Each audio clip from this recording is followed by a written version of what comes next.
Alright, welcome back. INEC has done it again. I repeat, INEC has done it again. What am I saying?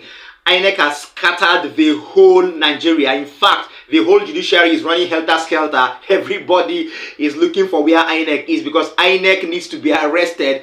Everybody within the commission, Professor Mahmood, everybody needs to be arrested right now. Do you know why? Do you know why? In fact, I'm so angry right now. Let me tell you why. My name is Angelo. Welcome to Nation's Voice Tower, your most preferred YouTube channel.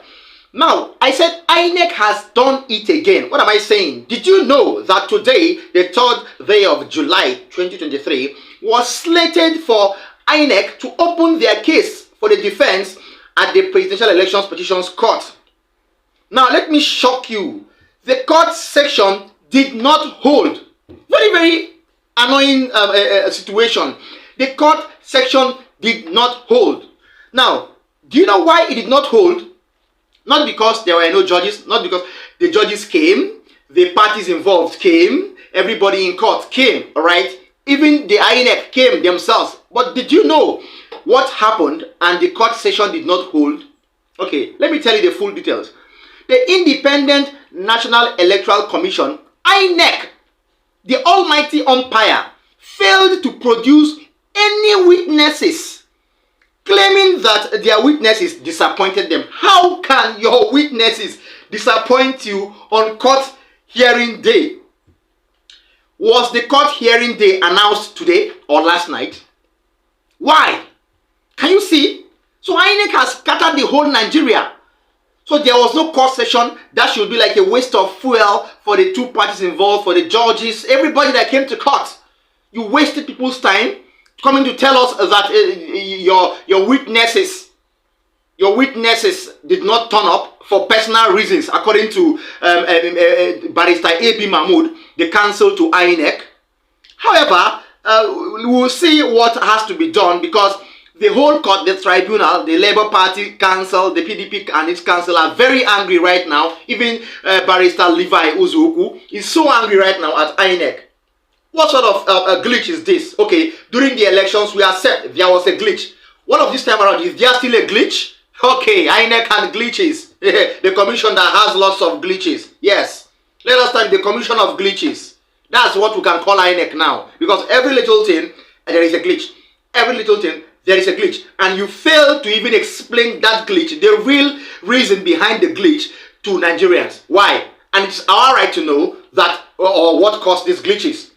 All of a sudden today in court, you're telling us this morning that your witnesses cannot come because of personal reasons. Hence, now you want to play a delay tactics tomorrow, next tomorrow, before we know the 180 days stipulated for judgment and the Court of Appeal has elapsed. INEC should retrace their steps and mind what they do to Nigerians, because Nigerians are not the Nigerians you used to know before.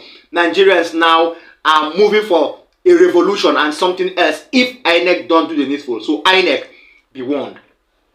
Still talking about INEC, I brought you an update a few days ago that the European Union gave an update about the report of the misconduct by INEC. Now, still on the Presidential Elections Petitions Tribunal, after the aftermath of the review and reports of the EU on INEC's conduct during the presidential elections, Arise News Award-winning presenter Rufai Oseni could not take it. He dragged out INEC and the federal government because news reaching us yesterday, as I brought you in my last update, told us that the federal government, headed by Bayo Onanuga, one of the personal assistants and spokespeople or spokespersons to the president, came out to refute and reject the report of EU. Who are you to refute and reject the report of the European Union over an election which we knew was marred by irregularities and gross misconduct?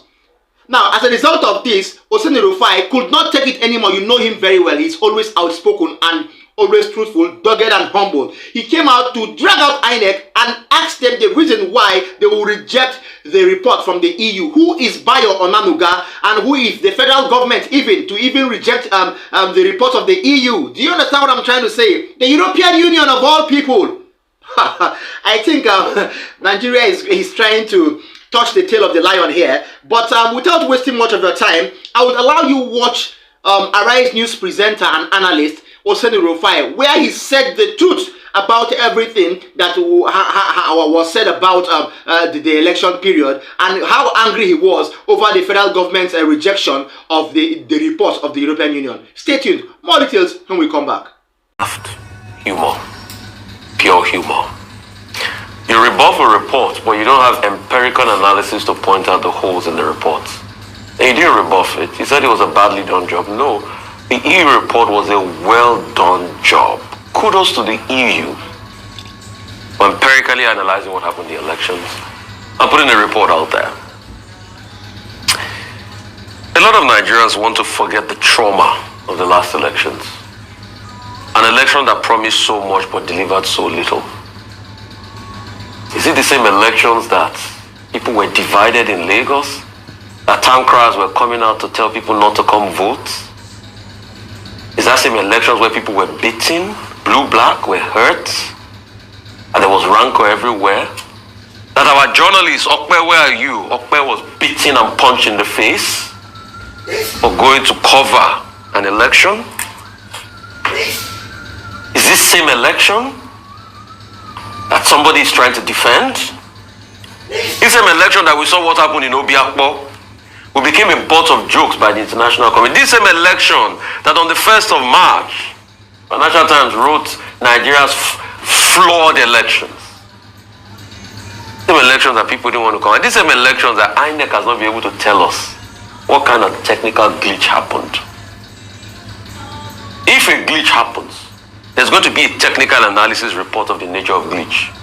The first thing INEC should have done is to bring out that report. But till today, I have not seen anything of such.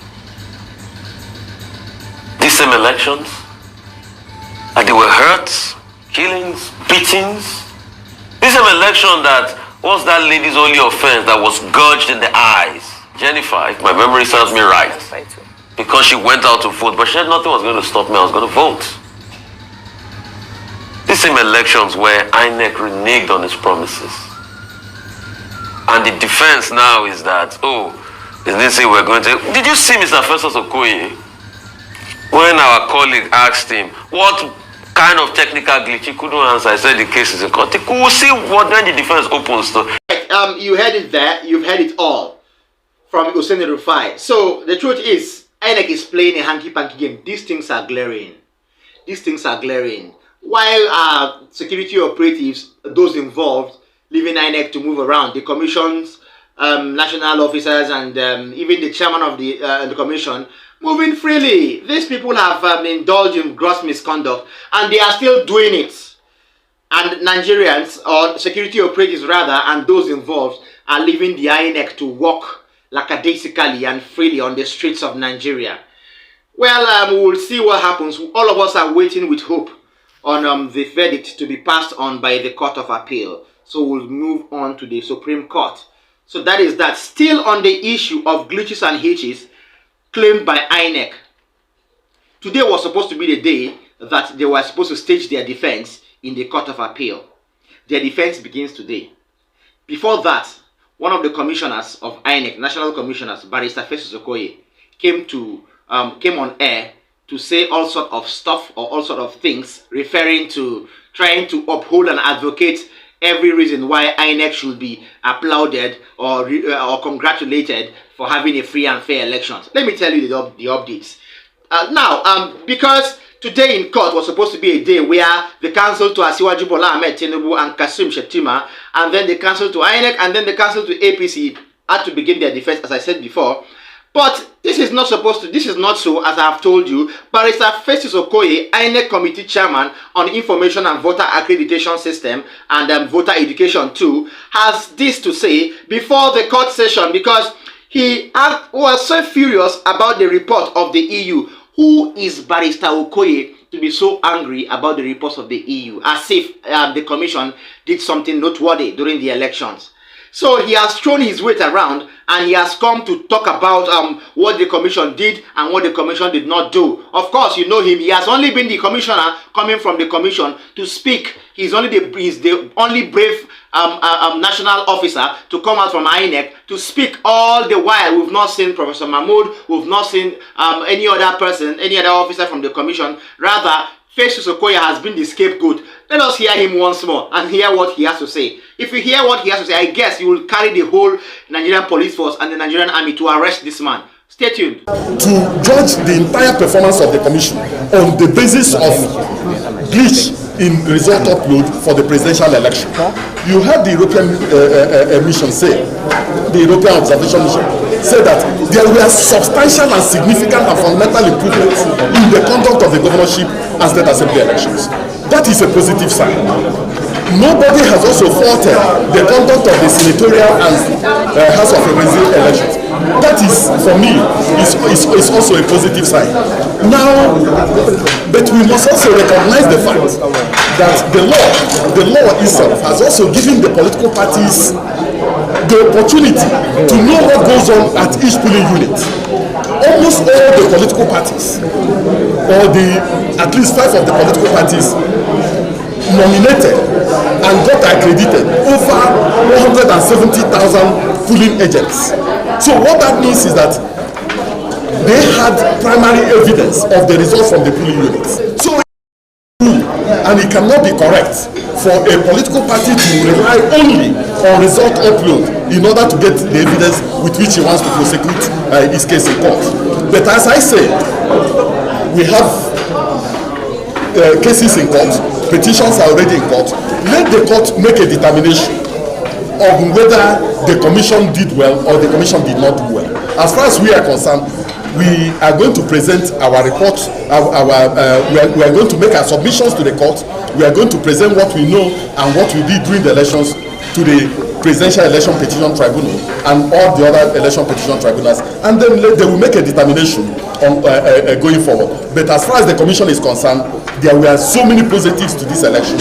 There were also significant challenges and problems with the election. We are going to address those challenges and those problems. And if we receive most of the reports from the domestic and international observers, we will harmonize them, take out the actionable ones that have administrative flavor. We will implement them.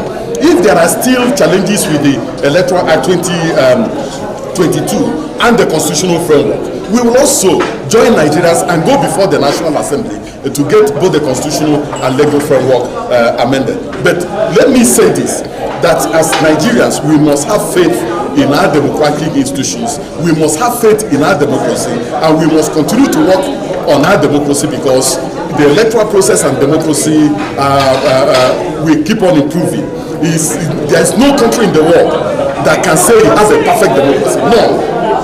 You have to grow it, you have to nurture it, and you have to keep on nurturing it. Challenges will emerge, but the robustness of the institutions will determine how strong a democracy is, and that is my position. All said and done, you've heard it from Festus Okoye. That is what they would always say. If you hear him, he is not even convinced about the conduct of the commission. He said in his statement, I repeat, that let us hear what the court has to say. After the court session, we would know if the commission did well or not. Can you see? Even the commission doesn't trust its activities or its conduct during the general elections. That is that. Before I call it quits, or before I draw the curtain here, I would urge our viewers, both incoming, already existing, please tap the subscribe button. Also tap the notification bell. Don't forget to like, share, and comment in the comment section for this video. Please don't forget to watch till the end. Thank you so much for our time together. I will bring you updates when the next court session begins. Of course, the court session has been adjourned till 4th of July tomorrow, 2023. So stay tuned with me. More updates on the blog. See you next time. Bye.